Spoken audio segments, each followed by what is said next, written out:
Since 2004, World of Warcraft has defined the Warcraft name, becoming one of the most famous video games on the planet.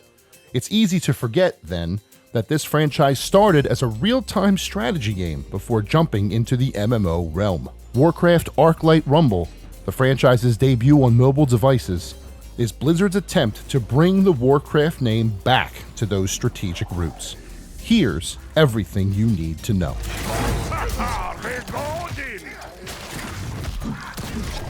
We've had access to a preview build of the game over the last few days, and it's very apparent that Arclight Rumble intends to remind us where Warcraft started, to resurrect Warcraft's past, all while mixing familiar gameplay with characters and lands built by the MMO's lore to create an all-new experience.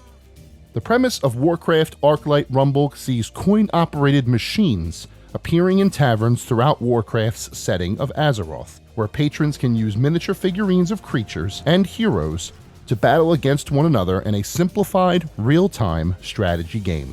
Players will collect minis, create armies, and use them in both story battles against the AI and multiplayer matches against other players. It's a similar approach to how Hearthstone uses the tavern as its setting, only exchanging cards for minis. Let's be clear about one thing from the jump. While Warcraft Arclight Rumble, not bad Blizzard, follows the Warcraft series' familiar real-time strategy format, the depth and complexity of those older games is not here. There's one resource that needs gathering here as opposed to 3, for example, and it's only used for summoning the miniatures in your army, as opposed to units, buildings, and more.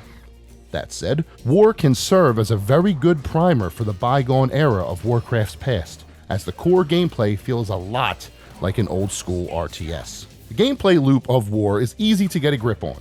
Summon units into one of 2 lanes and watch as they slowly progress up to the main enemy at the top, with the overarching goal of defeating that foe.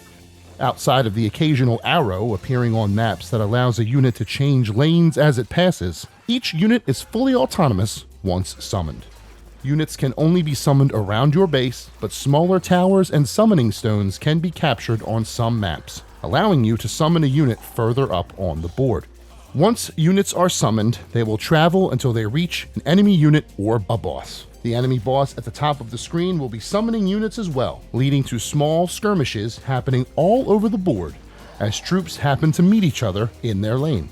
As the battle progresses, you'll need to manage your gold resources efficiently, seeing which enemy units are getting close to your base and buying units to counter them, while at the same time finding openings in enemy defenses and exploiting them with strong units that can make a push to the top of the board. There are some unique situations to consider during a battle as well. For example, there are 2 units that can attack anywhere on the board at any time. Chain Lightning, a spell unit that fires a quick lightning bolt that will damage multiple enemies grouped together, and the Safe Pilot, a dwarven pilot that enters the arena by dive bombing a designated area. If the boss is low on health, either of these units can end the battle by themselves as soon as they're summoned. However, in the pilot's case, if the dive bomb attack doesn't kill the boss, she's usually toast in 1 or 2 attacks. Decisions about what units to deploy and when to roll out your big guns like these present themselves throughout a match, and making the right call in an instant is key to victory.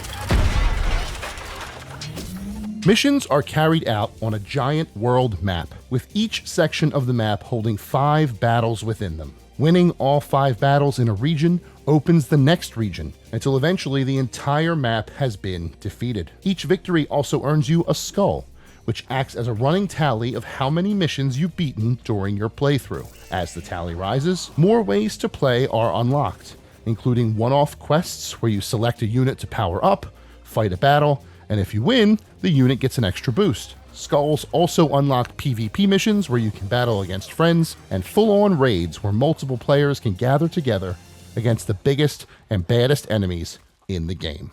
All of this can be done without paying a single cent of real-world money. The option to spend money on new units is available, but War doesn't seem to care if you do or not. The army I was able to amass just through normal gameplay and in-game currency got me through the majority of the missions I played in one try, even if some of those wins were nail-biters that weren't decided until the final seconds. While you can buy units, doing so is more for adding some variety to your army rather than paying to win. Units purchased aren't vastly superior to ones already in your army or those earned with in-game currency. Warcraft Arclight Rumble is not the full-on Warcraft 3 real-time strategy experience. That old-school feeling, however, definitely comes through as you play through each mission. It may not be exactly the same as the 2001 experience, but summoning units and attacking central points on a map here in War sometimes feel like classic Warcraft, like getting on a brand new bike as opposed to the one you're replacing. It is also a mobile game, which in itself carries a sort of stigma, but I never felt pressured to spend actual dollars on this game as I played it. In-game currency came at a steady rate. My units powered up enough that battles never felt out of reach even if I failed, and nothing was ever locked away behind a timer as is common with mobile games. It may be hosted on mobile devices, but a lot of what's given the platform a bad rap has yet to show itself in Arclight Rumble. It'll take some time to adjust, and some may find themselves going back to what they're used to, but the effort to bring that classic gameplay back to the present is evident. Using the lore of WoW makes a ton of sense too, as it lends a familiarity to the game that those only accustomed to the MMO can appreciate. It may be a loose fit to some, as War's framing centers around a game within a game, a la Hearthstone, but the creatures, classes, and races of Warcraft, both as RTS and MMO, are here for fans new and old to appreciate. The press preview build showed off a lot of the content that will be available in an upcoming closed beta test, which, according to Blizzard, is coming soon, so it seems pretty close to the full experience. I would like to be able to play around with units before I purchase them with real or in-game currency, and I definitely need more exposure to the PvP and raid content. We still don't know how many players can join a raid at once, how robust the PvP is, and so on, and I feel like those will be strong selling points. Whether it ultimately will deliver the best of both worlds remains to be seen when it launches on iOS and Android later this year, but as it stands right now, Warcraft Arclight Rumble is off to a strong start.